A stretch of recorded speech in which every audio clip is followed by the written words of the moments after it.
Well, let's get started. Commissioner Tassari, our chairperson, is not here today, so I'll be chairing. We call the meeting to order. Please join me for the Pledge of Allegiance to the flag. 928. I pledge allegiance to the flag of the United States of America and to the republic for which it stands, one nation, under God, indivisible, with liberty and justice for all. Amen.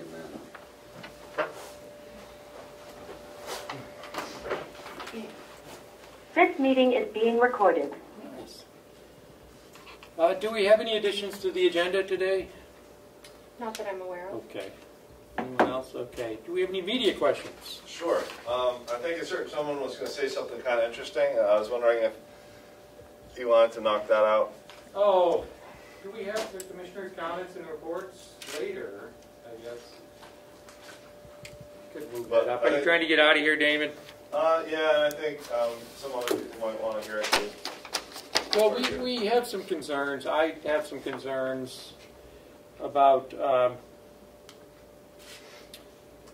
things that are going on and that I'm reading. And it's a concern that directly affects the county. You know, we have a nursing home here that employs a lot of people. And our nursing home has done just an amazing job during this pandemic. We've had so few cases of COVID in the nursing home and among the staff. This is for a year before there was a vaccine. Since the vaccine has been available, I'd say most of our staff has it. Almost all the residents have had it. We haven't had any real problems with COVID. Everyone's just doing a great job. But we're learning now that the President Biden last week said he's going to require nursing homes to vaccinate all the staff, or risk losing, or they will lose their Medicare and Medicaid reimbursement. Now, we do rely at the nursing home on revenues from Medicare and Medicaid reimbursement. We provide services. We're kind of a place of last resort for some people. That would pose a problem for us. And if this goes forward, it's going to pose a problem. There is a shortage of qualified people, qualified nurses today. We have trouble filling some of the slots, and our folks are working extremely hard and diligently to fill those spots.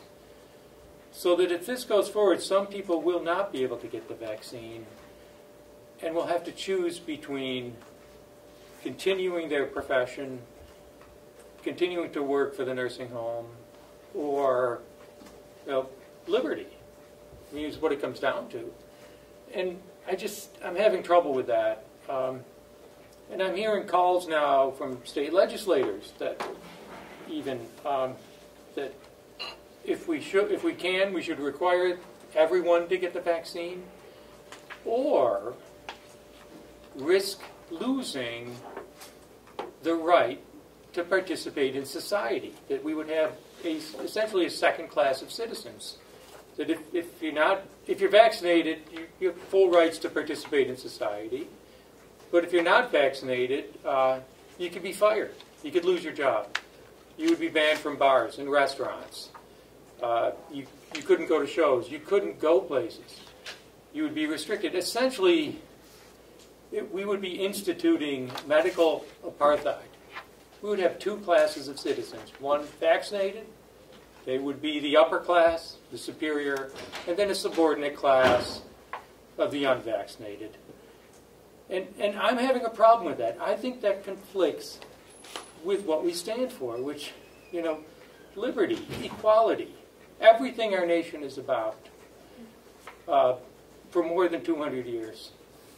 I mean, we have rejected, in our nation, we have rejected political tyranny, religious tyranny, racial tyranny, gender tyranny. Will we now succumb to medical tyranny? I don't think it's a good idea. Now, people that want to do this are citing a Supreme Court case from 1905 called Jacobson v. Massachusetts, as for the proposition that the government can force people to get a vaccination. And I believe they are misreading that case. That is not what that case stands for.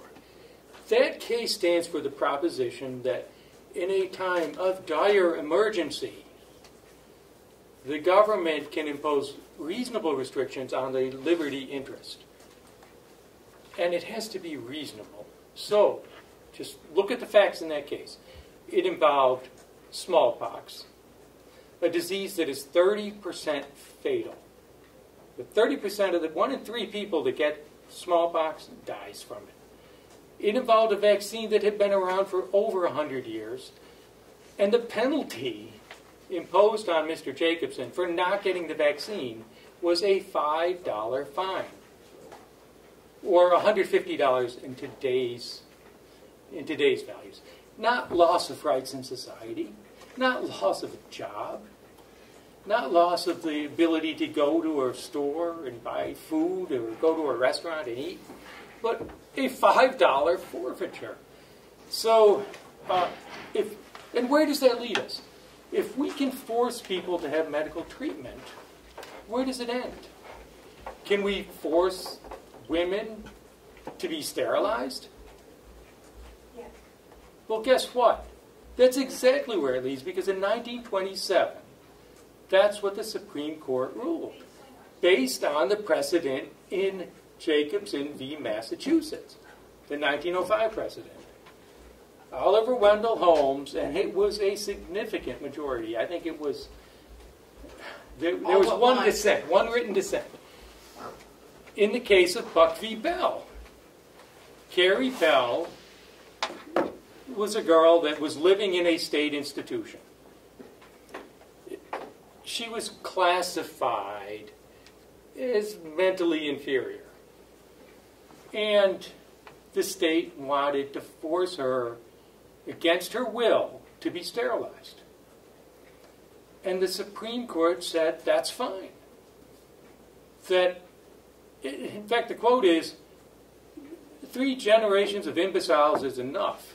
We can, they said, if we can force someone to have a vaccine, we can certainly force them to be sterilized. The quote is, the principle that sustains compulsory vaccination is broad enough to cover cutting the fallopian tubes. So is that what we want to do as a society? I think we've come a long way since those days.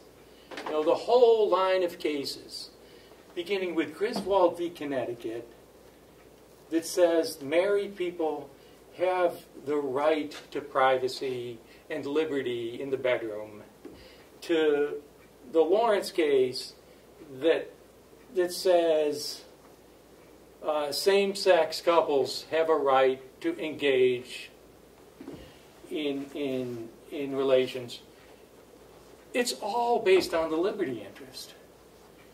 We have come so far since Jacobson v. Massachusetts in 1905, with the days of eugenics in the 1920s and before.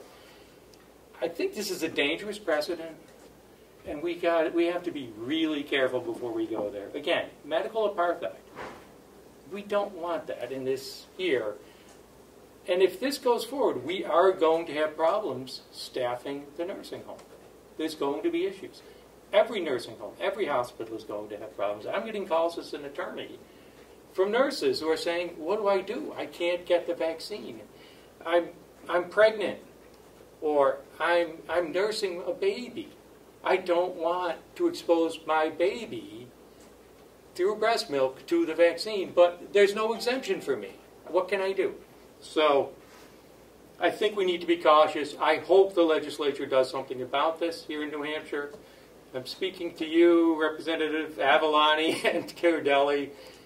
You're on today. Please bring that bill back. They got defeated a few months ago, and let's protect our citizens. Thank you. Oh, there's a question. Is there an exemption for people who have COVID and they have the antibodies or whatever they are that gives natural immunity? I heard that there is not. There is not. You mean in the nursing homes? Well, for nursing homes or anybody else who had So COVID. these requirements for for the forced vaccination requirement is not taking into account whether or not somebody had the disease and has the natural antibodies. So. I have a question. My name is Dallas Sure. Emery. I'm from Center Ospey. Is the county going to file a form assumption of liability for these nurses that have to or are required to take this shot? An assumption of liability form? No. So you're not going to take any responsibility even though you're going to require it? We'll do what federal law requires. There is no liability from an injury for a vaccine. Why not? Because Congress passed a law that says that gives immunity to the manufacturers and the people who administer the vaccine from any liability.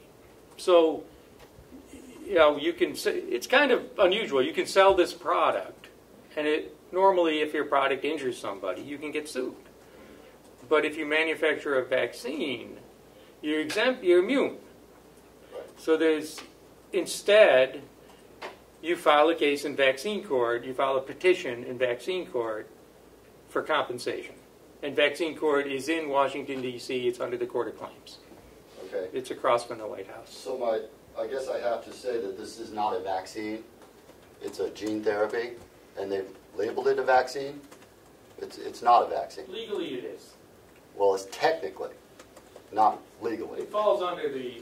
Listen. Federal law. Okay, now listen. The potato we have in charge of our country came out the other day and lied straight to our face. Told everybody that the unvaccinated people were the ones that were sick, which is an absolute lie. Okay? The people in the hospital that are getting sick are all vaccinated. 85% at least. That's the truth. Once again, the FDA approval was for a vaccine that has not even been manufactured yet, but it's been approved. So somebody might want to look into this FDA approval a little bit, because they gave an approval to a vaccine. Yes, they did. That's true. Not the one that's out there, one that's not in production yet. So the FDA is the federal agency that has the authority to do that. They base it on data that is submitted. They're doing their job. Okay, they should look up Dr. Jane Ruby, who claims the FDA committed 20 crimes when they gave this approval. Jane Ruby, Dr. Jane Ruby. I have a list of 15 different doctors. These are all experts in their field. Now, we're talking about following the science here, right? So if you people are not going to fight for these nurses, you can say, oh, well, we can't do this because it's federal money. You need to fight. Dr. Vladimir Zelenko, he's an expert, Nobel Prize winner. Dr. David Martin, an expert. Dr. Sean Brooks, who came out 4 days ago, talking to a school board, who said, all people... I'm going to stop you. We can't go through all that. That's kind of beyond our scope. And well, you guys are the ones who are going to allow this to happen. You're the commissioners. You're in charge. So, I would urge you, you have the right to file a lawsuit against the FDA. You can pursue that. We're not going to, and we don't have the wherewithal here at the county or the expertise. Not me, you. Well, we don't have the wherewithal or the expertise here at the county to analyze those half of your reports. employees in nursing home, but you're not going to file a lawsuit. One thing you cannot do, you cannot get copies of the data used to approve the vaccine because they won't release it. So how do you get informed consent? That's a terrific question, and I can't answer it. So you got to give them a shot without informed consent. I don't know that you can get informed consent, but it's more of a legal issue that's way beyond the scope of county commissioners. Well, you guys are lawyers. All we can do is follow the law. We will follow the law. We're stuck with it. When do you stop following the law? When the law I guess is right not before I go right. to jail. I don't know. Well, I guess I'm getting ready to go to jail because I'm not going to follow this law. Okay. I have no... I appreciate that, but we do have other work to get done. And, you know, See, I'm you're the same as sympathetic the to everything selectmen. you're saying. I'm You guys sympathetic. always cut me off. Just like you're doing now, the selectmen in Ospey did the same thing. The minute I start talking about uncomfortable subjects or things you don't want to talk about or you can't handle, cut me off. We got other things to Wait do. a minute, sir. You say we can't handle Yeah, it. you Commissioner can't handle it. Platts I'm just talking to you issued a too. statement. Are you you're a state Yes. prosecutor, aren't you? Excuse me, sir. That's not my capacity here today, and it's And- not fruitful and for you you to know come. how, Okay, though? so it's okay for you to talk over everybody else. Oh, wow. We let you talk. What- This is the first thing I'm saying. Okay, say Commissioner something. Platts issued a statement. He addressed it, and it was favorable to your position. So stop coming in here and saying we're the same as some select board that we are not, and Okay. that we didn't let you talk, and that we're not. I didn't say that. Commissioner Platts just advocated, spent Don't his put words in my time. mouth. Don't put words in my mouth, because I didn't say that. And you butted in because you didn't like me talking. Because you No. were insulting us. How am I insulting you? Okay, How I'm was going to I call insulting order. you? I've got to call that some order. So just, We do have a 3-minute time limit for public comments. it is So- this I don't even think I used a minute and a half. But we'll take a media question. I was just wondering, when you're talking about immunity for vaccine manufacturers, is that only for COVID or is that for vaccines generally? It's for all childhood vaccines, all vaccines given to children. All vaccines given to children, Yeah. but the COVID vaccine isn't given to children. And then No, there's I'm a aware. special provision for the COVID vaccine. I see, thank you. There's special laws for that. Thank you. So can I ask one more question? Yes. Are you going to fight for these people? Yes. They're our employees. We fight for our employees. And when you say fight, I don't mean a physical No, altercation. neither do I. I mean, we'll stand up for their rights. We'll help them and do what we can. And we're already doing that. I'm concerned about what's happening, and I wanted to express that. So, Sorry, one more. Can we invite our federal delegation to come in or at least start a dialogue with them to see if we can get some of the relief that you're asking for? I mean, can we take a tangible step to do something towards what you're trying to accomplish? I'm not sure how to answer that. We can. We can always do things like that. I mean, you as a citizen can. Right, You but can I'm not contact running a your nursing delegation. home. Say again? I'm not running the nursing home. What I'm saying is, if you feel like the law is going to cause you this problem, then what I would do if I were sitting in your shoes, and I'm not saying that you have to do this. I'm not trying to take a position one way or another. I'm trying to be neutral. But what I'm saying is, if I had a problem where I thought the law was going to cause me a problem, I would call the people who are responsible for writing the laws and say, hey guys, can we get a little help? And that's what I would do. They're on the TV right now. Right, but I would. So I do that constantly behind the scenes. I constantly call my state reps and say, look, we got to fix this, fix that. That's a federal. And I just did that here. Well, that is a federal law. And so one of the problems is the president has issued this, and I believe he has the authority to do this. On his own. I believe he does, And the because Congress can't. it's treated as grant money. Okay. And so we're exempt, there's an exemption from the notice and comment rulemaking requirements of the APA. So, Congress can act. Congress can do something. I doubt that this Congress is going to be inclined to do it because of the majority we have. Right.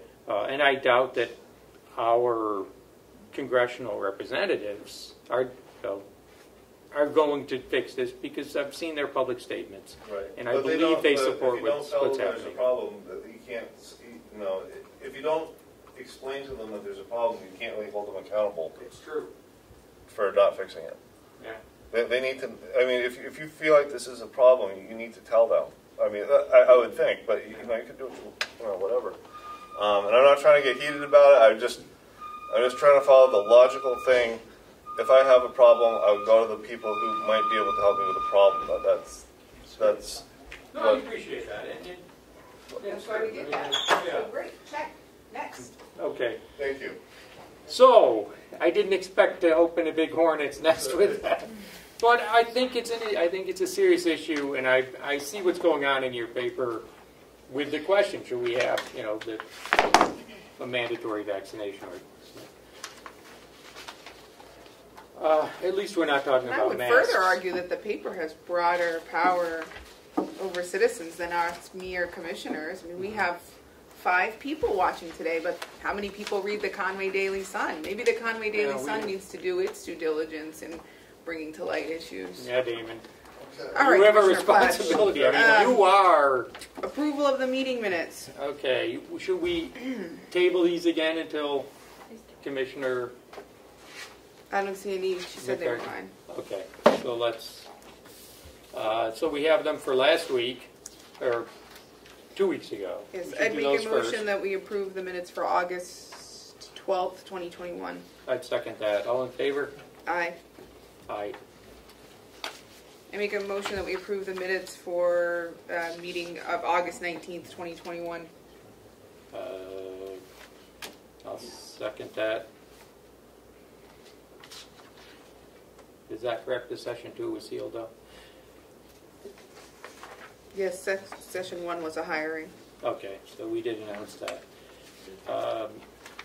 All in favor? Aye. Aye. So that takes care of that.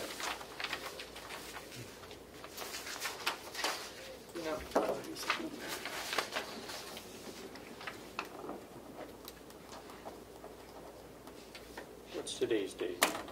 26. 26th.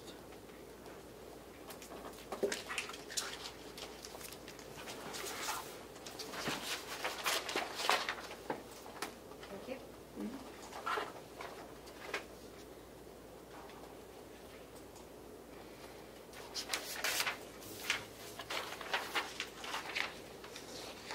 Thank you. The manifest approval. So the manifest is $133,325.12.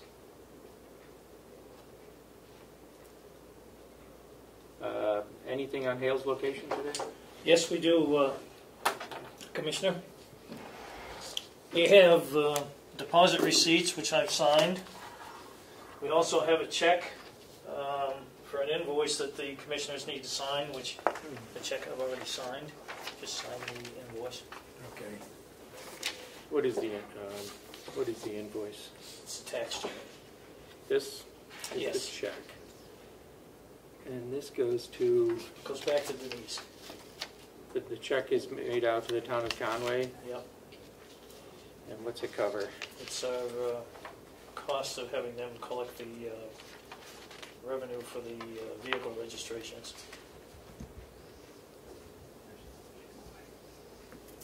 This is a standard procedure that we've been doing for years now. Okay.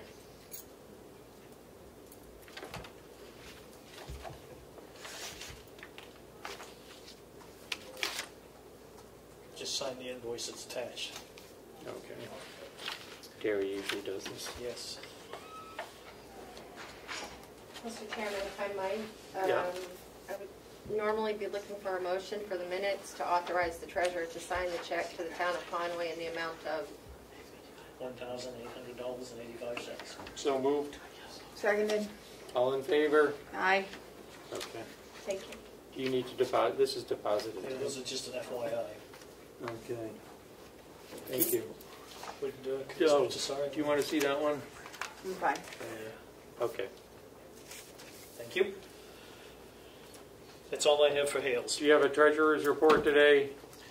The only thing that I have to report is that the July numbers are expected at the end of August, on August 31st or thereabouts, which is the same I reported as last week. Okay. And that would include the reconciliation Right. of the July numbers? Right. Okay.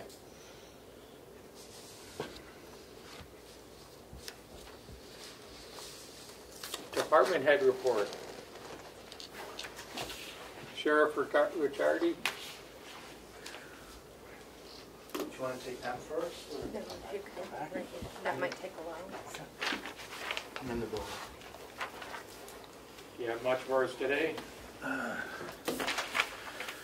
No, just some updates. The communications grant, which was set to end on the end of this month. We were granted about sometime in September it will end due to COVID because of manufacturing getting equipment to the builder. So it's tentatively September 3rd, September 10th that all the equipment will be in place for the communication grant. There is a secondary project that is outside the grant that Osprey Valley Mutual Aid put up the funding for to simulcast the Wakefield area. So that has tagged on to the project. So some work will continue after the grant is complete. Will you close out the grant? Yes, the grant will be September. closed out sometime in September. Okay. So all the money should be spent, and then we can get reimbursement request in once the check is cashed, and we can get that photocopy, basically. Substance abuse grant, that application is in. The reviews are beginning currently, and a meeting is scheduled sometime in September to start talking about who will get granted and how much. So that's where that line is. Is that does any of that go to the towns? That stays with The stays with the. Yeah, the county is the hub of it. Okay. It's regional. Okay. So I earmark it and work with the towns to get that money out. It's kind of a group joint project All right. that we help each other out with. Cruisers, the second one from last year is just about to go online. Monday it'll be registered. So we will have 2 cruises offline that can be auctioned off or however you want to do Are it. they still in pretty decent shape? They're not, to me, I would not keep them for the county. Okay. The next 1 or 2 would certainly be worth looking at to keep at the county. Okay. This year's 2 cruises are set to be built next month, so we should get them in early fall. We're not anticipating any delays on those? Not other than what's taken place already. Yeah, okay. But, I mean, again, that's a projected date, so anything can happen. Yeah, I know a lot of vehicles are running behind. Yeah, the chips are non-existent. Okay. Deputy position that's opened, I have a few applicants that I'm looking at and should be able to close that out soon, I hope. Dispatch, we still have 1 opening. We just did hire 1 last week that started last week. So we do have an opening from a vacancy that was a few weeks ago. Is that a full-time? That's a full-time position. Okay. Courts, Superior Court is back to a mask mandate inside the courtroom and inside the jury room. The court itself is allowing unmasked through the 1st and 2nd floors, basically over here. But the 3rd floor is mandated masks. And it's because of the numbers when they're in session. The courtroom is fuller with the jurors, and jury room obviously has its capacity. So that's the reason for that. Other than that, that's about it. So that's in criminal trials too, and civil trials, both? Yes. Yes. Okay. You judge facial expressions when they're masked, when a witness is masked. Okay. My 2 part-time deputies that do court security, that pretty much do the scheduling, those 2 are out till about October on personal medical issues that they'll be fine, but they're out. So we've kind of been filling in with deputies to help out over there and get the inmates that need to go to court over there back and forth. Okay. Is that taking a lot of time, or? On certain days, on jury trials that have been happening, it does tie a deputy up So the deputy has to during stay that. there? Yes. Okay. Yeah. So. Is that increase what in it is. overtime, or?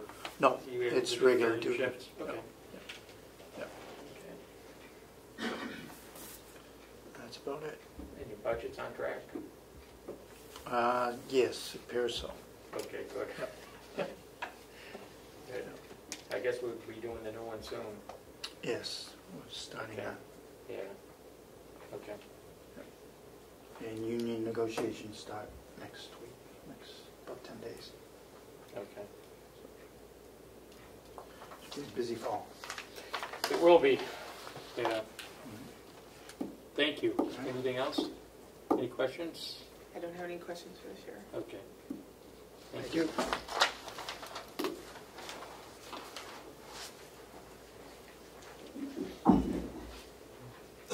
So, it looks like Will is here. Come on up. You're going to talk about the water system.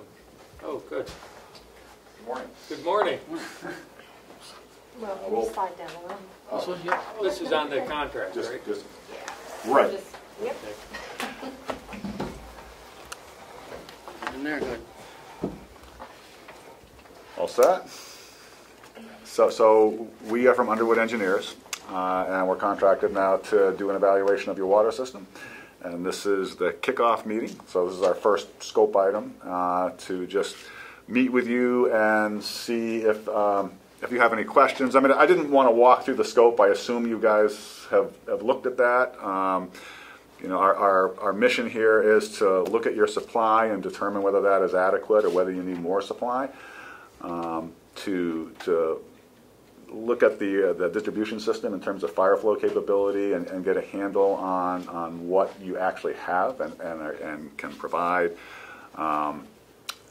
Ultimately, this is a sort of a desktop analysis where we will be looking at the system and providing recommendations on what we think you need to do on supply, on storage, and distribution in terms of fire flow. So that's what we view as the goal. But we just wanted to make sure that we're all on the same page, and that if you had different expectations or other things that you were interested in, that we find out now. That's what we've been talking about. Will, do you have any?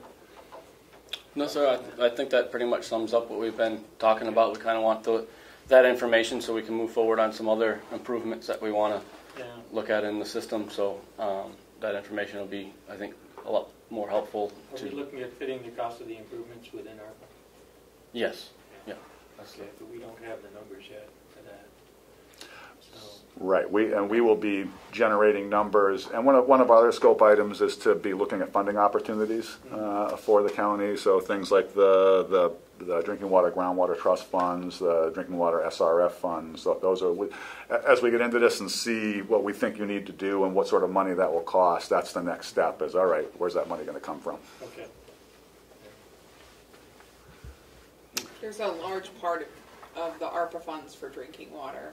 It's section number 5 for infrastructure is almost all water. Right.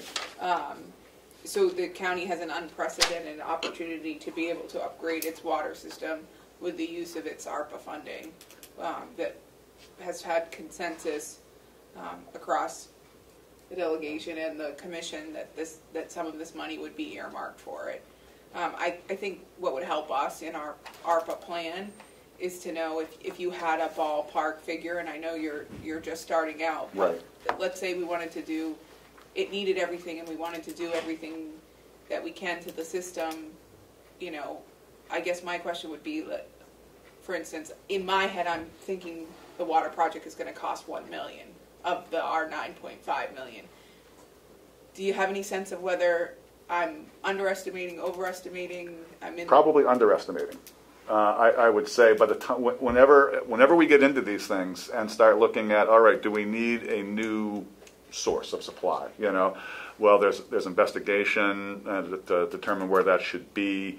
usually involving hydrogeologist if we're looking for a new groundwater source or something like that.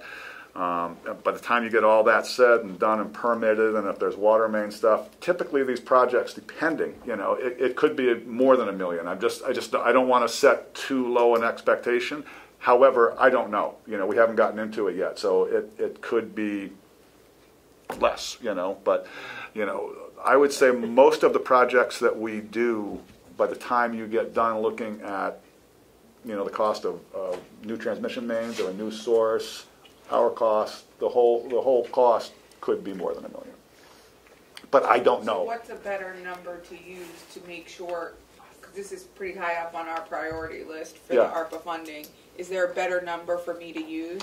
I would say, give us a little bit of time in order to, Our proposals due Monday, so we're out of time. So after today, we will have some better, that's what I'm thinking, we'll have a better idea of, all right, if you had to do this and if you had to do that, we can definitely give you ballpark numbers now to say what we think it is. So I just once you say $1 million, that number sort of gets locked in, and I was just trying to avoid that number getting locked in because I don't know yet whether that's right, the and number. that's understandable. But our proposal is due on Monday, and where this is top priority, we're trying to set at least a number to know what other projects can we potentially get done. Okay, so that's good to know. And what we will do is put our heads together probably on the way home, and then start thinking about what number we should give you as a planning number to work with.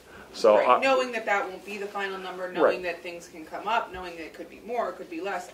I understand all of that, but at least giving me a place to start so that we can start allocating the remainder of the money would be helpful for me. Yeah, so we don't really know the direction of what needs to be done totally, but I have some idea from having visited the system and gone through it with Will before last year.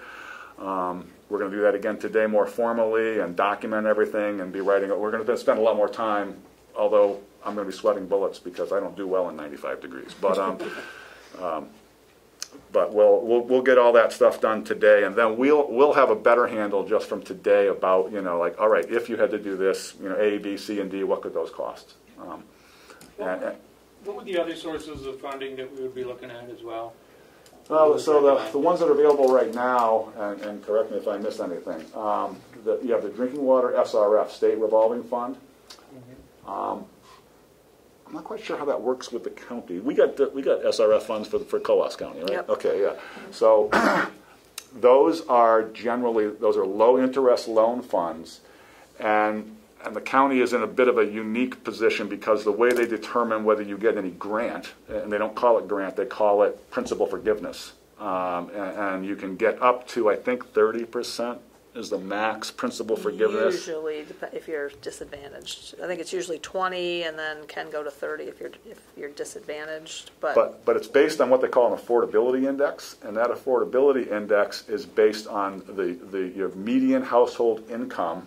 So usually we're talking about municipality here, so the median household income in that community, and that is over and the water rate, and how that compares to the state average water rate. And since you have the county here, which isn't really paying any water rates, and we need to talk to Will about how that works with the village and how what they're being charged and what the rate is. How is the community defined? Just the service community? Yeah, usually when you talk about usually when we're talking like a municipal water system, you're talking the municipality. So things like the state figures on median household income is something the state does for a designated area. So our system serves a tiny fraction of the county. Right.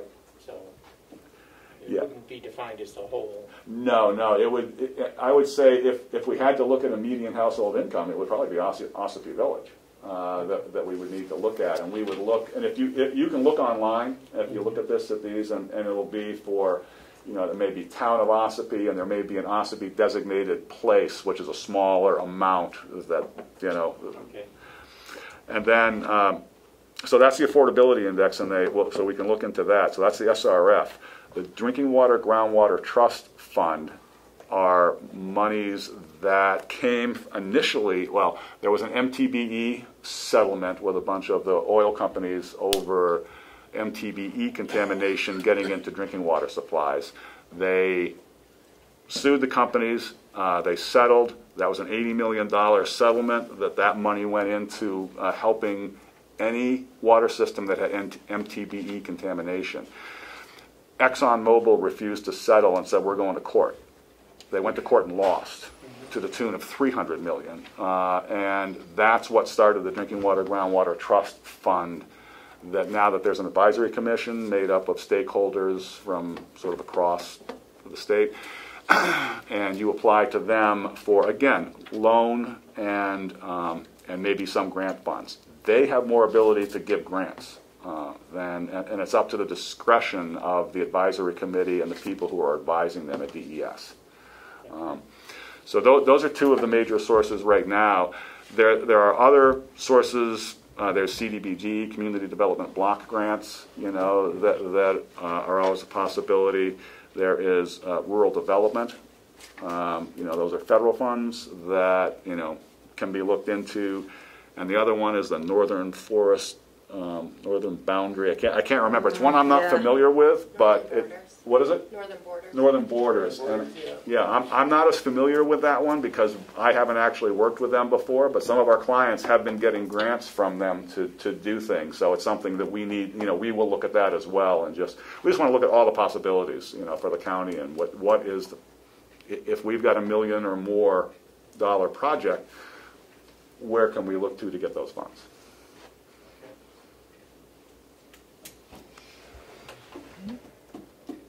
And so our mission today will be, to grill Will on on all of. We have a lot of questions on the system and how things work, and I have some idea from having already been through it once. But that's our mission today, is to really get familiar with the system, try to get all our questions answered. And now that I've heard that from Kimberly, we'll work on getting a number, understanding it's a pretty preliminary planning number. Will you be taking them on a tour today then? Yes. Yep. Whatever they need. What time is that going to happen? Right after this. Yeah, we guess right after this. So I've pretty much freed up my afternoon of whatever they need from me, and then I'll go do some other stuff after that. But this is kind of top priority. Okay. Okay. We have some more to get through on our agenda. Mr. Chairman, if you wouldn't mind, could they introduce themselves just for the record? Sure, that would be good. I'm sorry, that's something I normally do. Thank you. So I am Michael Metcalf. I am a senior project manager at Underwood Engineers, and I will be more of a technical resource of the project, because Lynette, I'll let you introduce yourself. Lynette will be the project manager. I'm Lynette Carney, and I guess I'll be the project manager. I'm a senior project engineer with Underwood, doing mainly water work. And then Kyle will be helping me. Yeah, I'm Kyle Ruprecht. I'm a project engineer at Underwood, and I'll be assisting.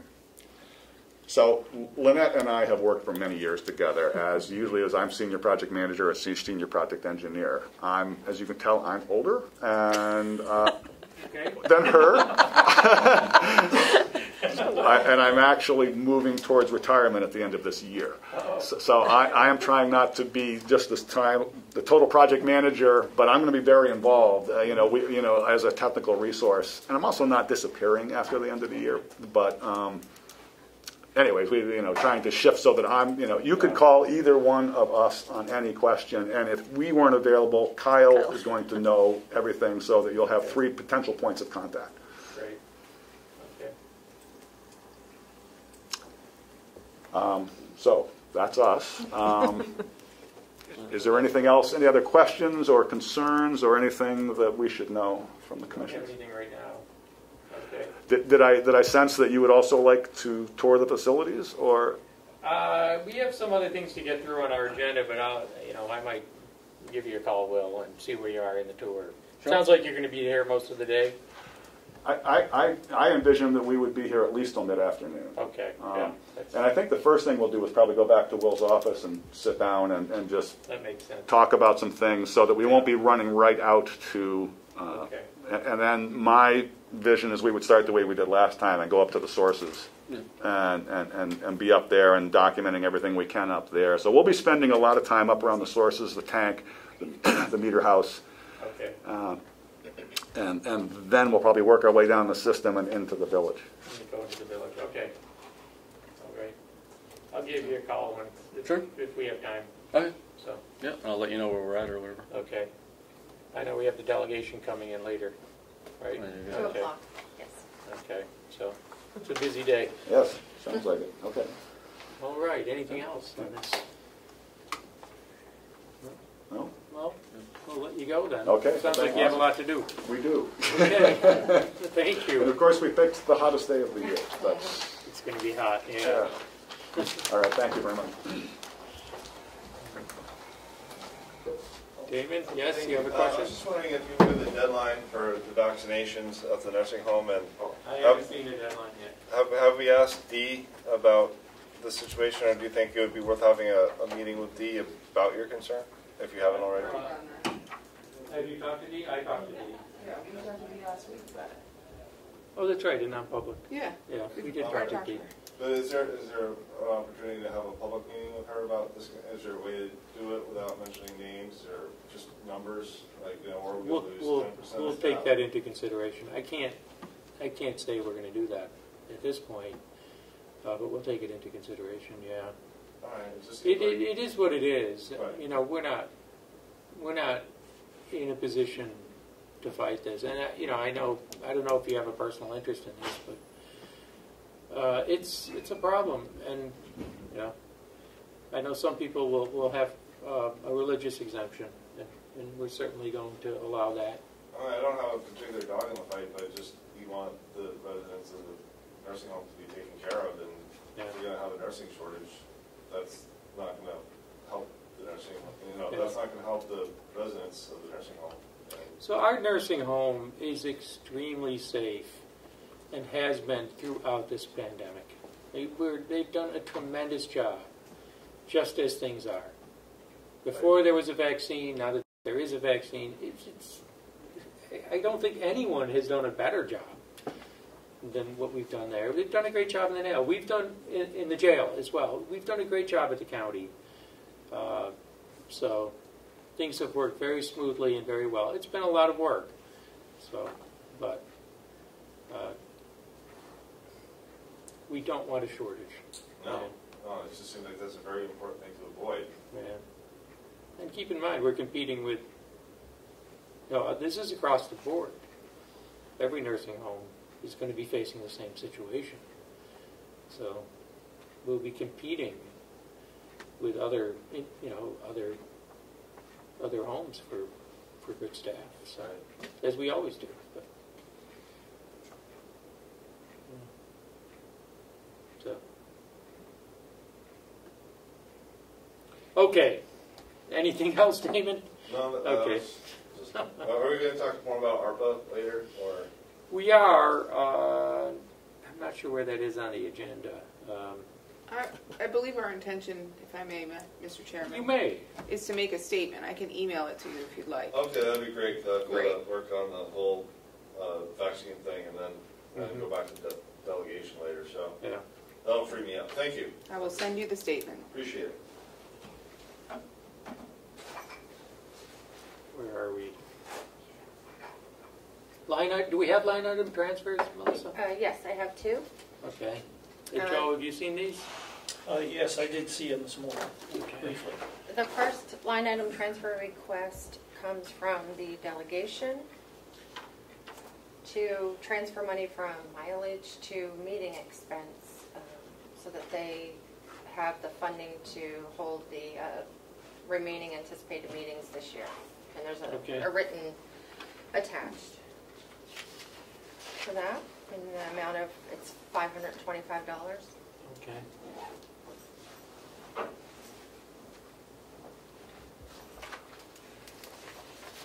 And they'll need this in order to meet this year?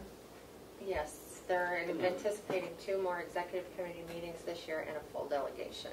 Okay.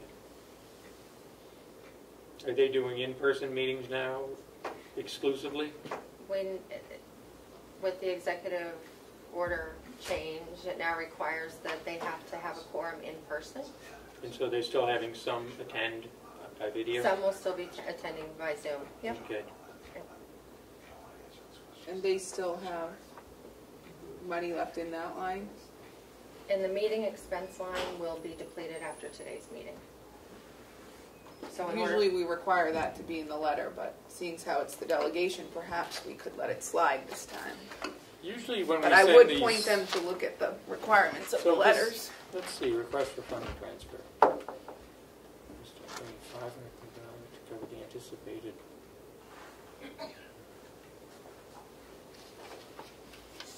Usually, yeah, we get dinged if we don't require that in the letter. So would you like me to adjust the letter? I'd be happy to do so. tell them if they don't like it, they can lump it. Okay. We won't make this a tradition, but Okay. in the future we'd like to see more detail. Because our delegation usually likes to see more detail, so Sure. as they should.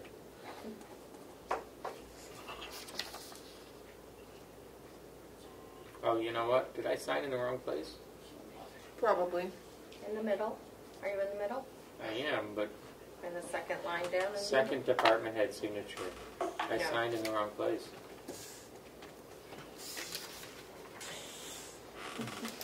Draw an arrow, Commissioner Platt.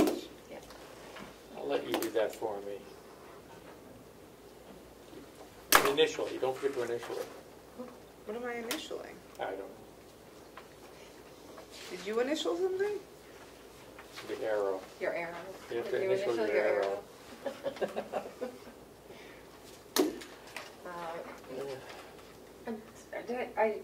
You didn't vote on it, did you? Did you vote on this? All in favor? You have to read it into the record. Yeah, I make a motion that we approve this Carroll County line item transfer request in the amount of $525 from account number 9370.0702, account number 9370.074. That's the travel expense line to the meeting expense line in the amount of $525 to cover the delegation's remainder of their meetings. And this will get them through the rest of the year, Melissa? This will get them, expecting that those are the only 3 meetings they'll have for the remainder Okay, of the I'll year. second that motion. All in favor? Aye. Aye. Motion All right. passes.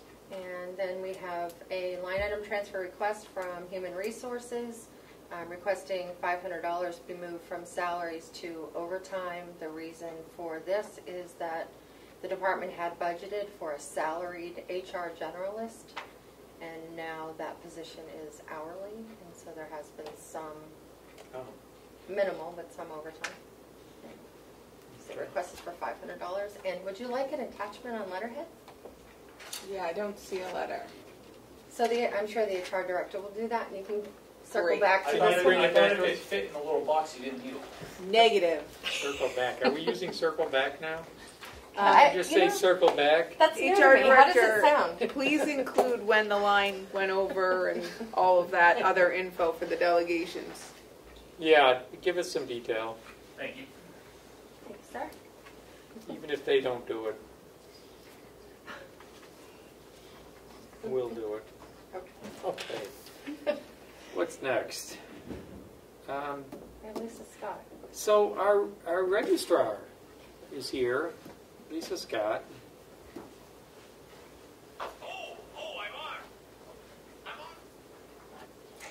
Where would you like? Right there. I'll See go the get those power. copies for you. I'll be right back. Thank you. And you wanted to talk about the records management system? Yes.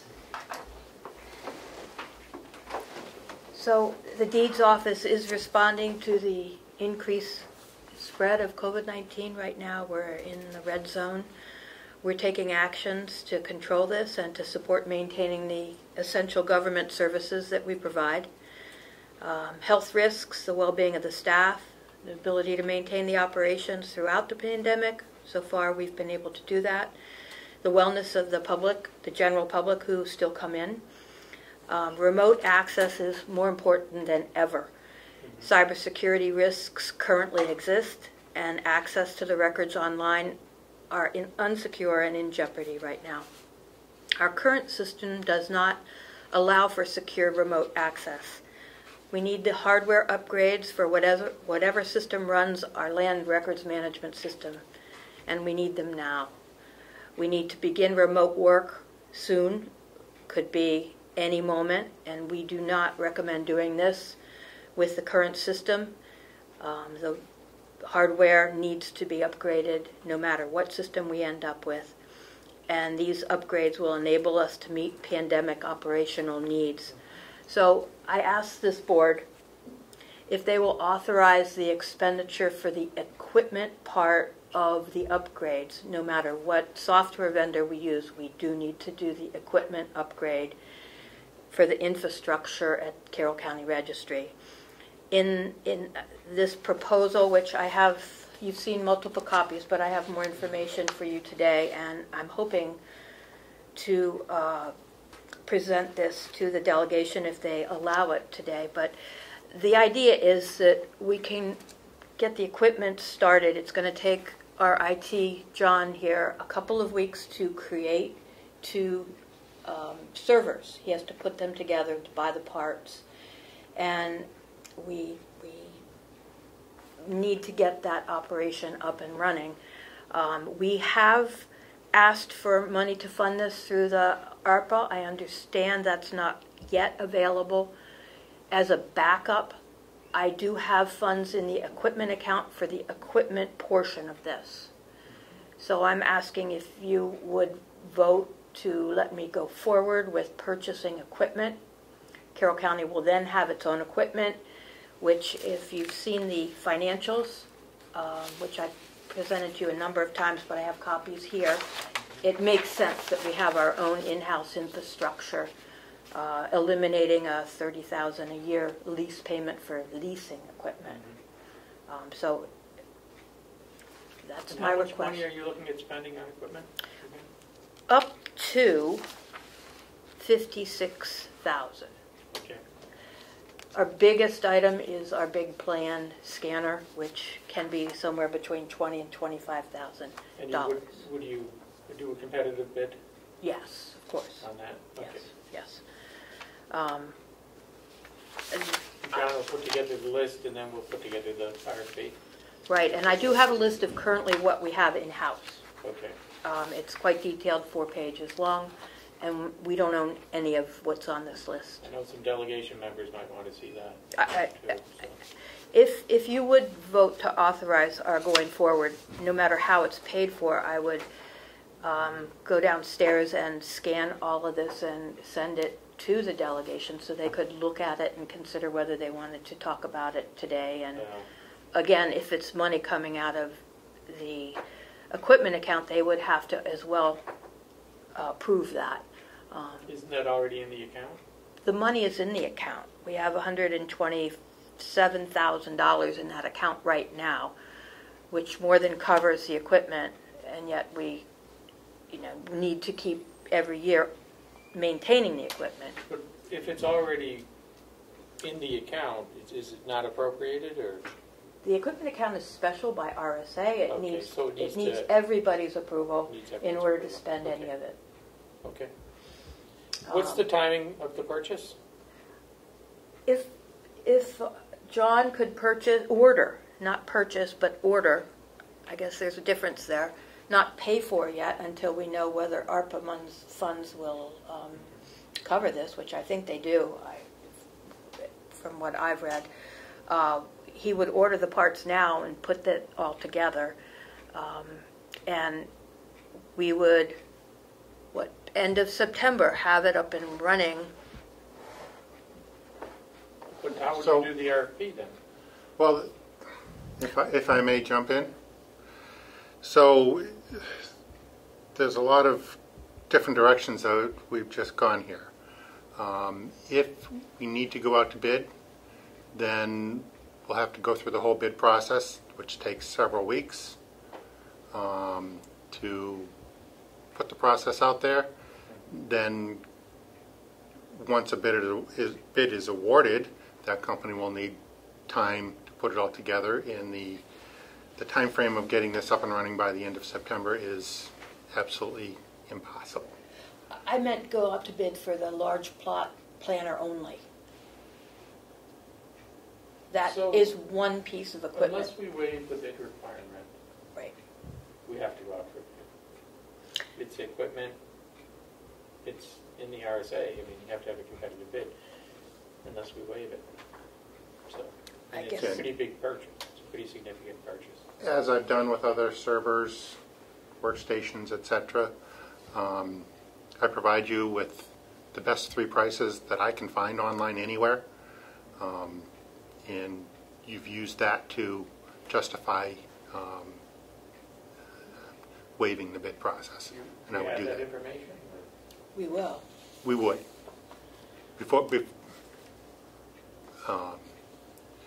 We feel we need your approval to take that step to get that information. But before I actually place an order for anything, you can't do that until we resolve whether we're going to do a bid or require bids or not. So what are you looking for today?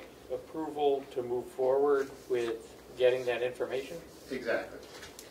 Okay. And if you would, approval for the backup plan being the payment of this coming from the equipment account.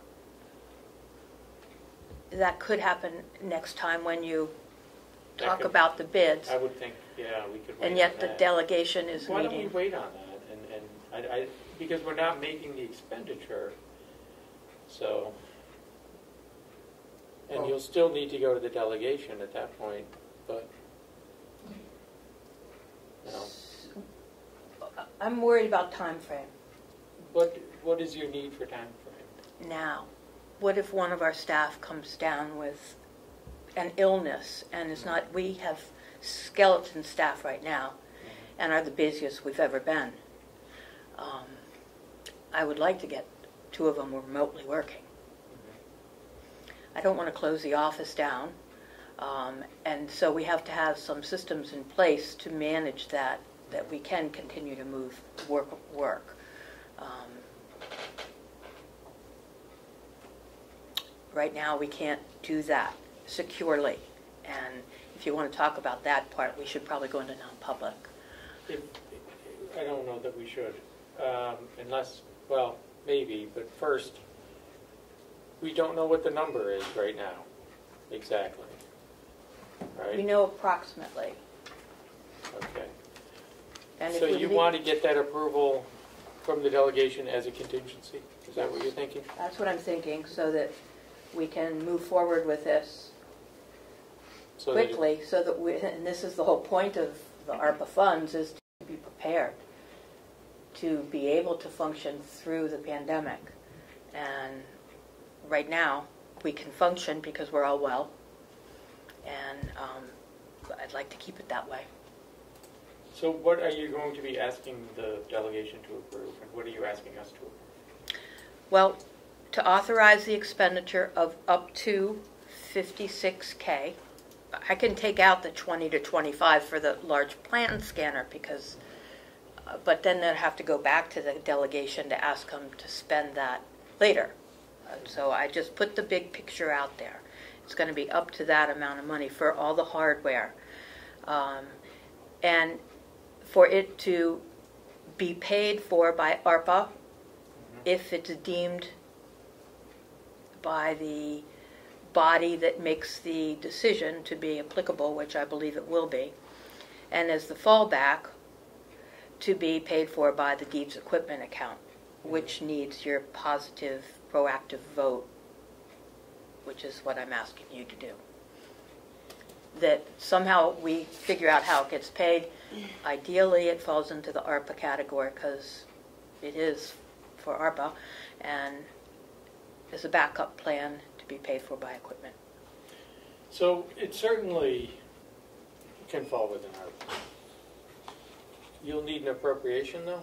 Well, and depending, because if it gets classified as, depending on what kind of project it gets classified as, there may need to be reimbursements. We don't know when we're going to have approval to spend the ARPA funds. I don't know, can we go back and credit her? Because if you want to get these anytime soon, it sounds like you're going to have to use your registry budget. So then can you go back and credit it with ARPA funds? And replace that? These are questions I don't know the answer to. I think moving quickly on ARPA funds is unrealistic. in my. Well, we'll Yet need an that's- appropriation. Yes. You don't have an But appropriation in the it's budget not for one this of the amount. enumerated. It's 1.7 and 1.8. Right, which is an infrastructure, which could possibly Which be. is health. Yeah, but it says 1.7 says capital improvements or physical changes to public facilities that respond to COVID public health emergency and other, including communications enforcement, isolation, and quarantine. Those two are restricted in use somewhat by your lost revenue.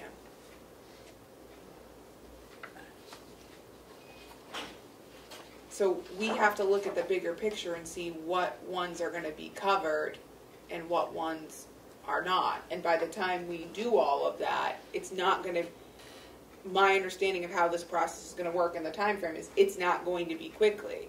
So if you wanted this to be online by the end of the year, I would think that you would have to take the money out of your registry budget. And then if you, in the first instance, pay for it with the equipment budget out of the registry, can it be reimbursed? It's my understanding ARPA funds are not a reimbursement, that you can't start projects and reimburse. Depends on the timing of the expenditure. So I would be concerned about how all of those things play and not having the answers and not having our plan. It's in the plan, but not having that approved by the Treasury. I think it's somewhat preliminary to say it's going to be ARPA funds. And then again, my question would be, can it be used in a reimbursement capacity? I didn't look into that. I don't know the answer to that.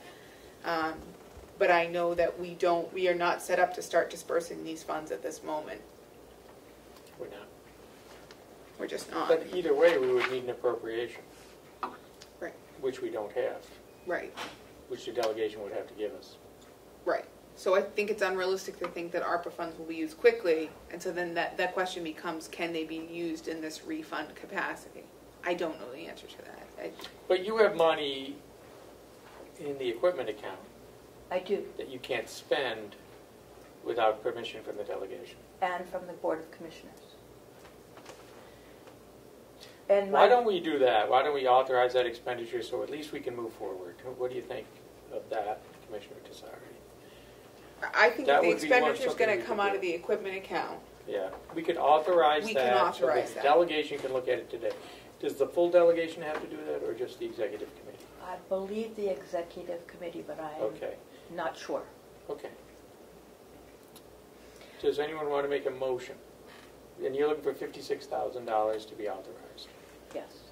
Do you have an account number? Do you want to figure out what the motion needs to say? The equipment fund is 400.1020.420, I believe. Okay. Do you have that, Melissa?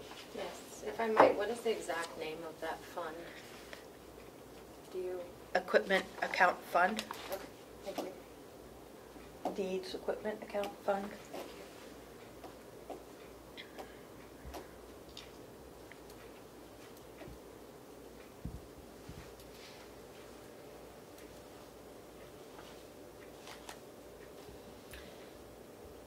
That may be the account number from when it was a part of our budget.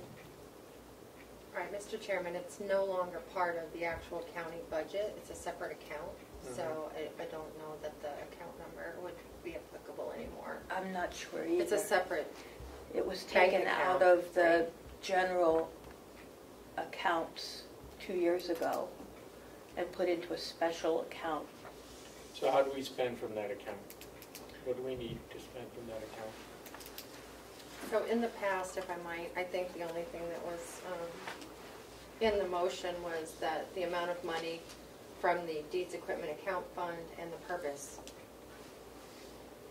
So the purpose would be should be part of the motion, I think. The purpose would be to replace all of the hardware and software. Well, in this case, the 56th would be for the hardware to run the deeds office. Both. So we're talking about a motion to authorize spending up to $56,000 from the equipment fund to purchase equipment needed, hardware equipment needed to run the deeds office. Correct. So I'd like to make that motion. Seconded. All in favor? Aye. Aye. Motion passes. Thank Do you have the language, Melissa? I do. Okay. Might I can forward this motion to the delegation prior to their meeting I think today. Yep, I think that's a good idea. And if We I have may, Lena on. will the register be here this afternoon for the delegation if they have questions? I think she said she could be. John, this is covered by your existing budget, right? I mean, your work on this project. Yes, I have included that. It's in part of your existing contract. Yes, we added support for the deeds in my contract this year, and I am including all this work. All right. You're good to go then. I mean, you're all set. Thank you. So I have to say, you've done a great job, too, running that office and keeping it going with all this increasing workload. Have you had to bring on any additional people? We have not brought on additional people. Are you seeing the need to do that, given the workload? I'm just thinking, I'm looking forward, I'm anticipating needs for next year in the budget. And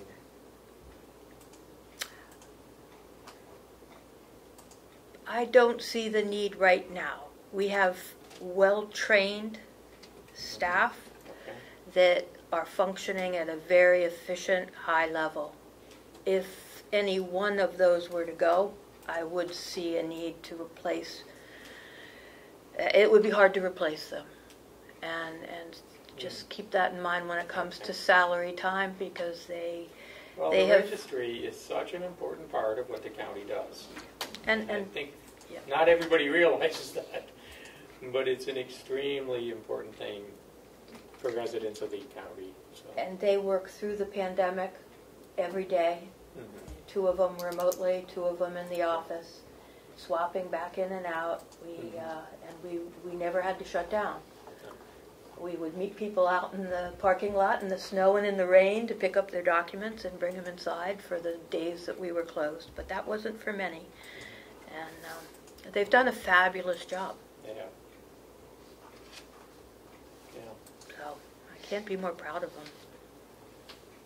Yeah, that's good. Thank you. Thank you. Could I ask one more thing? No. Sorry. You used up it. Yes, you may. Should I forward this information to the delegation? What is the information? Oh, it's just a list of all our current equipment. Sure. The more information they have, the better.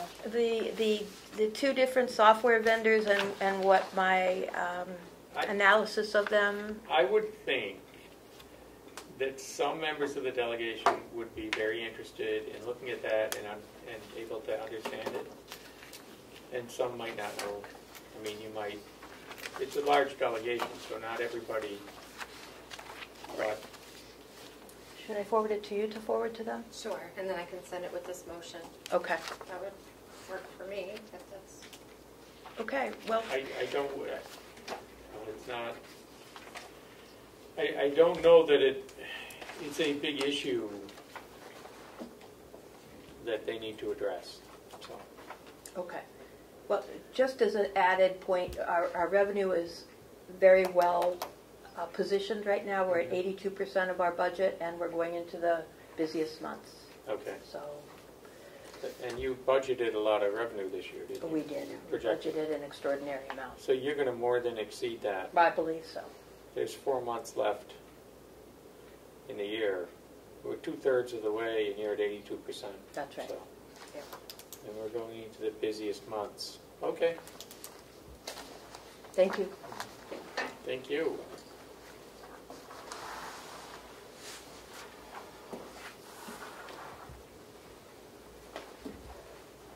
It looks like our HR director has returned. Yes, he has resubmitted his line item transfer request. Okay, come on back up. We're ready to address this.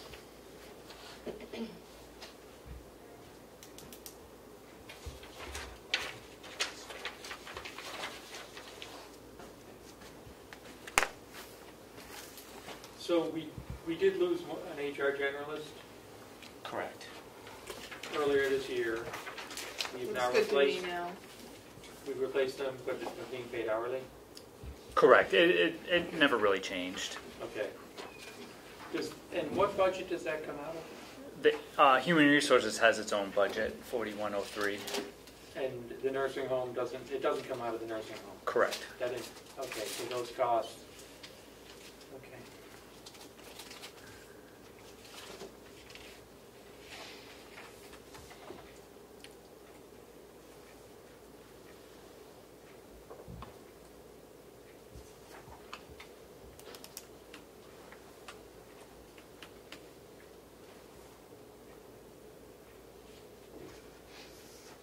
Okay.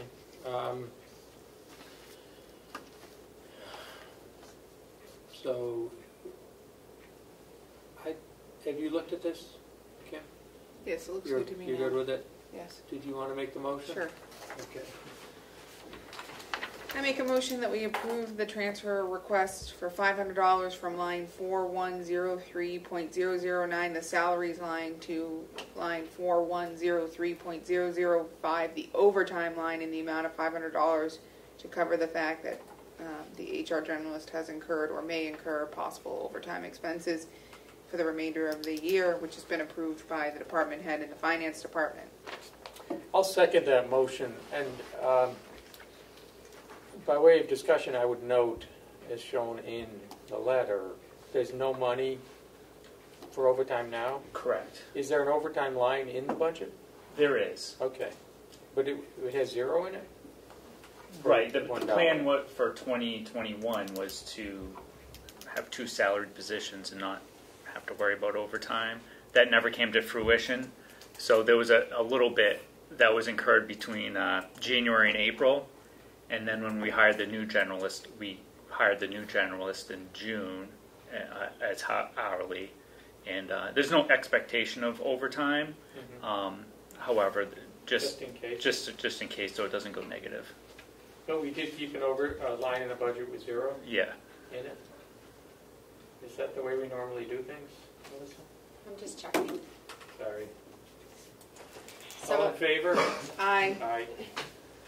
So that would, if I might, that might be a procedural question for the delegation, actually, when, because typically if we have $1 in there, we can transfer into it, but it was a zero line this year. That's what it says in the letter. Right. So I suppose it would then be up to the delegation's interpretation whether or not to support this. However, I will also note that they don't approve line item transfers less than $1,000. They only take them under advisement. They don't have any authority over those. So We still need a line though. In the budget. So the line was there To pay last for. year. There was expenditures, but this year it was at zero rather than $1. So, okay, we'll have to keep an eye on that. If we want to keep a line in the budget, we'll put $1 in it. We Just in won't even case. have that issue. Okay? I don't know why. Okay. All right. I got it. Thank you. Thank you.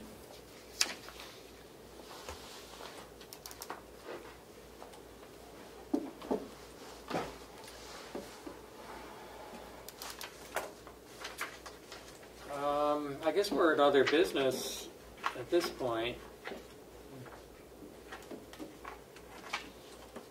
I don't know that we have anything right now on the 2022 county budget process. Did you? I know you put that in there, Melissa. Yeah, I had presented this last week for Okay. your consideration. It's an outline of the process so that I could get that started at the department head meeting on September 1st, next Wednesday. Okay. Basically the forms, the proposed schedule, and we can address the regional appropriations policy as a separate thing at your next meeting. Did I put it back in your packet this week? No, I need it. Sorry. If you might pass that down. Thank you. If you had a chance to go through it, Kim? Yeah, I did last week. I didn't have any problems with it. You wanted to hold it for Madam Chair. I don't think Madam Chair is going to care about when we do what budget item. It's just planning. It's just Yeah, we saying need when to- they're going to need to present. Yeah. So, do you want to make a motion? I make a motion that we adopt the proposed budget schedule for planning purposes for the 2022 budget year. Is that what it is? It's the 20. Yes, please, yeah. I'd second that. My only concern is that we're pushing this out. So we're going to get close to the deadline, but... Well, that's why we need to approve it. If we stick to it, I think we'll be okay. So, all in favor? Aye. Aye. Thank you, I'll get that in the works. And Do if you I need might... this back? No. Unless you'd like to keep it, I'll take it if you don't. I can keep it. Also, Representative Avalani has his hand raised on the Zoom if you'd like to. Oh, yeah, he does. So he does. Representative Avalani, do you have a comment or a question or a contribution? A little bit of both, Mr. Chairman, and thank you for allowing me to speak. The question I have is, I remember we transferred some of that money out of that overtime fund at the beginning of the year because it was incurred.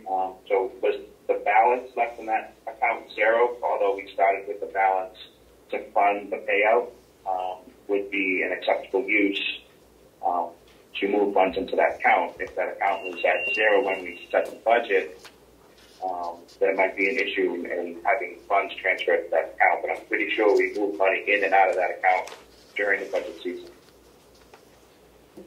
Thank you, Mr. Chairman. Thank you. I don't recall, but Joe, do you recall? I was just looking through. I don't recall whether or not there was funds transferred in and out. But at this point, I think that particular account has a negative balance. I'm just looking it up.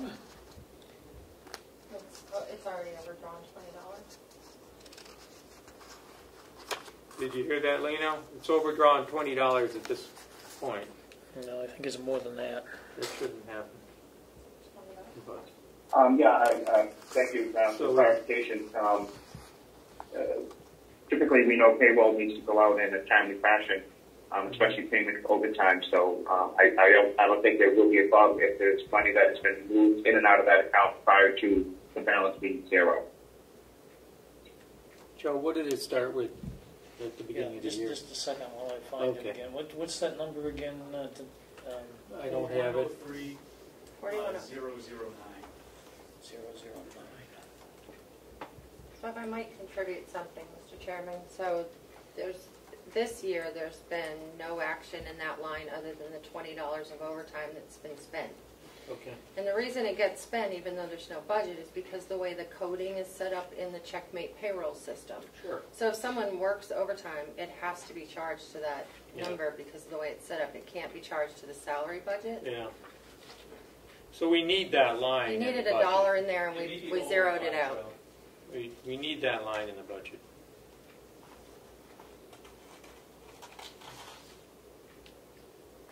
It's on page 2, Joe. It may be 005, Joe. I may have the last three. 005? Don't have my copy. Yes. So it's in the budget. 005 overtime, according to our 6-month figures, shows a negative 188.96. It was 188.96 processed in the last quarter. Does it show where it started? It shows nothing or zero prior to that. There was a transfer, I'm not sure what the date was, of 168 something. There was a negative balance, I think, going into April. I may have the date wrong, of 168.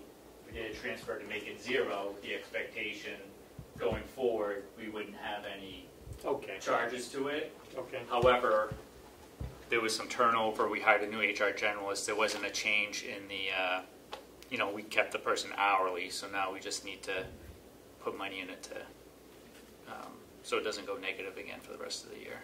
Okay.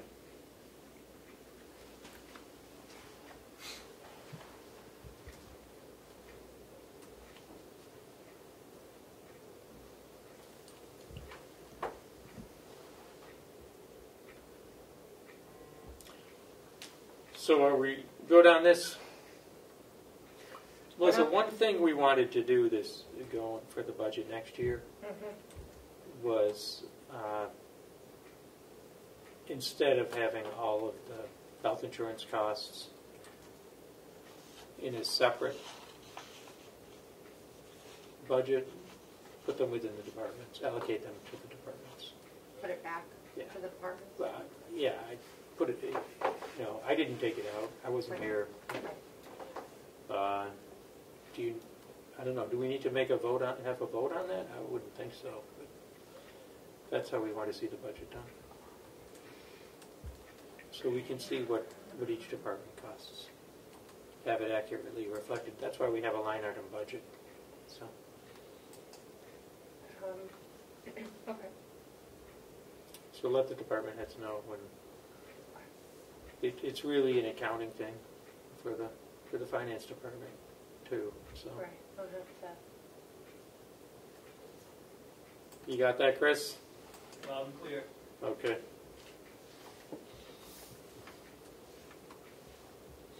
Okay, Securus Law Library contract. What do we need to do there? So last week, We dealt with Superintendent that. Eldridge presented a Securus one-page contract for your consideration. That was the one that the inmates can use the law library on their tablet anytime. They don't need to be accompanied by staff to use a computer. And he had said that it was no cost to the taxpayers. The funding for it comes out of the inmate fiduciary fund. But we couldn't vote on it last week. I think you just took it under consideration. I don't remember We had to have a week's notice. there were any reasons. I did talk to him this morning. He said that it's not ready to be brought online yet anyway, so if you want to delay it another week, he was fine with that. Okay. Maybe we could have him come back next week. Okay. Employee health insurance proposals. Do we have anything on that, Chris?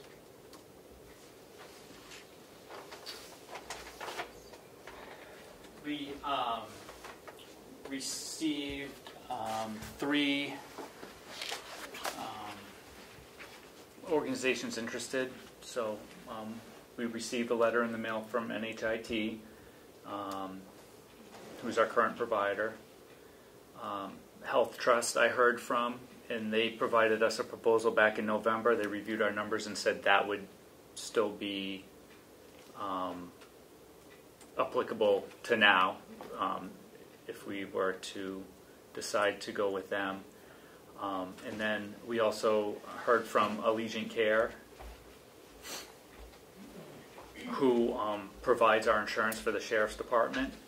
And they are in the middle of making a proposal, but they said that the deadline of today was too short. And I said, well, if you could just send in a letter saying that, and see. And so I did not receive a letter from them. However, we've been in communication back and forth, and they were putting together a proposal. So What was the deadline? Last Friday. Friday.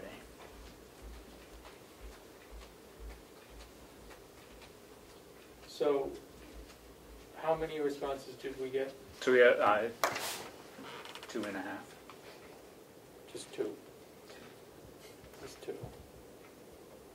And technically, we already had that information. The 2 we got.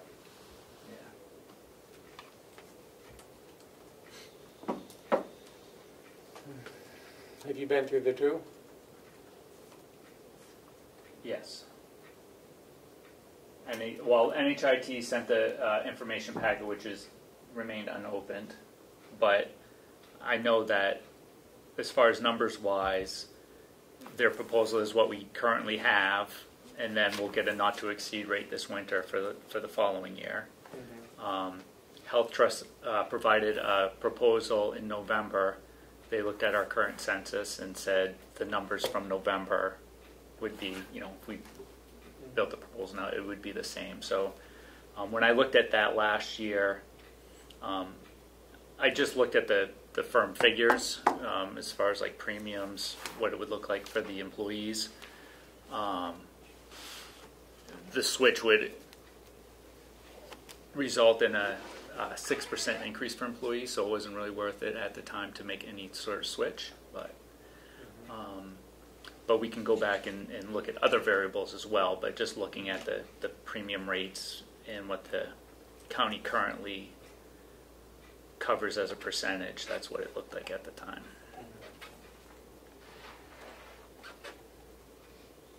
Have we opened the bids yet that came in? No. Good. So what are we looking at doing? Extending the deadline to the... I mean, I don't know officially Those how aren't this... public, those are not open, those are not public, yeah. I don't know officially how that works. You know, I know budget season's coming up. You know, I don't think we need it right this second. I know Allegiant was in the process of putting something together. We have to be fair. It would be... We have to be fair to all the bidders. So yeah, so I'm open to whatever. I have no... Did they say when they'll be able to respond? Well, I was hoping to receive a letter, you know, with that information, but they just said they wouldn't have it ready for Friday. I spoke to them on Thursday. They said, you know, we won't have the information by Friday. We want to send a letter in, you know, and I said, yeah, that would be great. Any chance you could find out when they're going to send their letter? Yeah. I just, we haven't opened the bids, so No. nothing's disclosed. Right. They won't have any undue advantage. We'd have to go back and extend the deadline for everybody, so if someone wanted to redo their proposal, they're best to, you know, give us, maybe improve it. I mean, the other two are trusts, so I think the numbers are what the numbers are. Okay. Because it's a pool, so. Well, let's not open them today if we're, okay? Are you good with that, Ken? No? Commissioner Desari? I'm getting text messages from Madam Chair and I don't understand them. Oh. Is she on? Is someone texting her? She's saying, tell Chris to stop talking. Maybe she's watching on government. No, she's talking about we're putting the lines back in the budget. I have The no way idea I what you guys asked. are talking about. It's way over my head, so Okay. let me know when I should catch up, because I'm lost. Typically in the past when RFPs haven't garnered a lot of responses or people have expressed an interest and weren't able to make the deadline, the commissioners on a case-by-case basis have voted to extend the deadline. I mean, that's something that has been done before. This is a service. This is not goods and materials. Although you did decide to put it out to RFP. We did. It wasn't required. We're not going to open the bids until... Could I suggest But September 9th? let's extend it for 2 weeks. What do you think? Thank you. I was going to ask for 2 weeks. Yeah. All in favor? Aye. Seconded. Oh, seconded. All in favor? Aye. Aye. Great. So put that in the minutes, Melissa. I will. Thank you. And let them know, Chris. I will. We will need their bid. I mean, I think it was they want to be considered. when I wrote the RFP too. I should have been more thoughtful about the due date because it does take time to get that information together.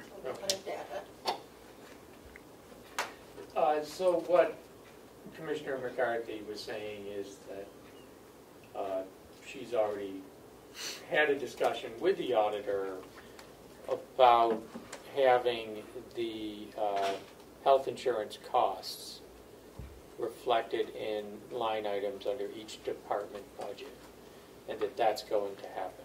So that's already being done for next year's budget. So just for the public's notice that's what the discussion, that's what the comment was. I don't think she has good internet coverage at home, so while she's watching the meeting, and no, she's not logged in. So in any case, what's next? You have a question? Could I ask just quickly, does that only apply to medical insurance, or does that apply to other items in the budget as well? I'm not going to answer that. I don't know. We'll find out. So we can don't find out.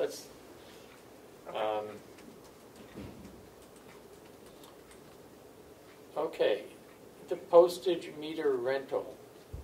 I move we push it off to next week. Okay, second, okay, let's do that. Personnel policies, did we want to get into these this week? Or not? No. We should push these off again until Sure. Terry's here. And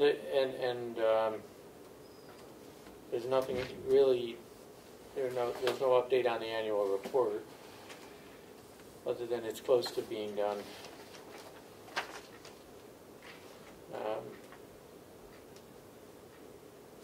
Do we have any media questions? No.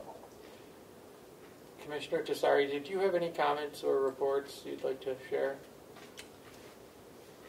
No, I'm going to have a statement about ARPA, but not at the moment. Well, we're getting to the end of our agenda. I know you and I need to speak about it. Do we before. have any, well, we'll go into Yeah. the non-public. Did we have any public input in the meantime? No. No further? Well, I have plenty to say, but I I'm know, sure you but- don't want to hear it. No, we'll give you what we give everyone else, which is your 3 minutes. I've started the timer now, sir. Okay, would you like to hear from me? So, I guess I would like to ask you if you will at least look up some of these doctors that I had mentioned, and at least hear their point of view. Because I don't think that we're following the science on any of this COVID. So they keep telling us to follow the science.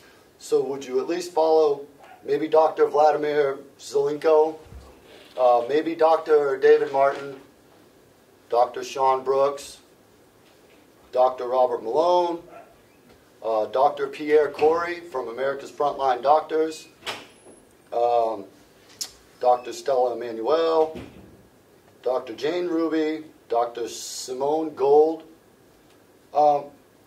and see, and I would also ask you to look into this FDA-approved vaccine, because, like I said, there's a play on words there, and what they're approved is not out. So maybe you should at least do some investigation before you try to make everybody in the nursing home, as a matter of fact, everybody around, because I think that's where the government is headed. They want us all to be vaccinated. And once again, I've told before, this will not happen for me. So I don't know what we're going to do, and I understand the Supreme Court believes that they have the right to do that. That's just a belief on their part. So we don't respond. It's his public comment. He's got another minute 30. Oh, take your time. Yeah, I understand that I've obviously upset the other commissioner there by having a different point of view. That's fine.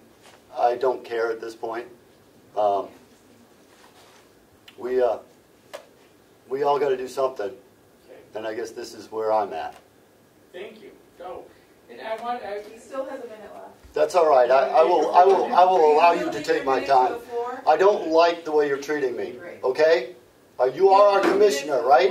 Do not treat me like that. Mr. Chairman, Okay. you comment? I do. We're aware. I don't think you realize how aware we are of the science. I mean, someone like Robert Malone, I mean, he did the initial research in the 1980s on which the mRNA vaccine is, the technology is based. And, you know, he's very pro-vaccine. I mean, he's spent a lifetime working in the vaccine industry, but he has said that while the vaccine is good for people that are in a high-risk position from COVID, he doesn't think it should be given to everybody. And he has a lot of good reasons. No, he's very familiar with the science. And so this is helpful. I would encourage everyone to read this and look into it. It's really not our position. We do have to follow federal law, unfortunately, but that's just how it is. So we'll do what we can. Do you have someone that works at the nursing home in your family? Well, you know, I don't. I mean, maybe you don't want to share that. Okay. Forget I asked then. That's fine. Anyway. All All right, thank you. Can I make a comment? You may. Mr. Chairman? Yes. So my comment is for the general public. I don't think anyone in the room is aware of my personal opinion on vaccination status because I haven't shared it because I find it irrelevant. I find my job as a commissioner to advocate for the county's employees, which I will do and have done since I was elected. So my personal belief on vaccination status is unknown for someone. So for someone to claim that we're at odds on an opinion is ill-cited because they have no idea what my opinion as to vaccine status is. That would be the first thing. The second thing is a reminder to anyone from the public that they will get the treatment that is due and deserved under the rules of decorum. We have a policy that says they get 3 minutes of public comment. If they yield additional time of their public comment back to the floor, then their public comment time has ended. And we will continue to use the rules of decorum so that our meetings are as courteous and conducted in as swift a manner as they can be. So for anyone who wishes to make a public comment, they can inquire as to the rules, but they're going to receive the treatment that allows for the continued decorum of running our public meetings. Thank you, Mr. Chairman. Thank you. At this point, I would accept a motion to go into non-public. I'd make a motion that we go into non-public under RSA 91A3, Roman numeral 2, subsection A. A? A is the one that I have. If you have any others, I'm not aware. Seconded. Roll call vote. Commissioner Tessari? Aye. Commissioner Flash? Aye. Thank you. Okay. Who seconded it? I made the motion, so I assume Commissioner Platt seconded. Yes, he did. I did second, and then called for a roll call vote. Sorry. Forgot one. A and C. I would ask for an amendment to the motion that it be A and C, Mr. Chairman. I'll second that amendment. Commissioner Tessari? Aye. Commissioner Flash? Aye. Thank you for remembering that for me. 11. Do you want to go 11. first, or?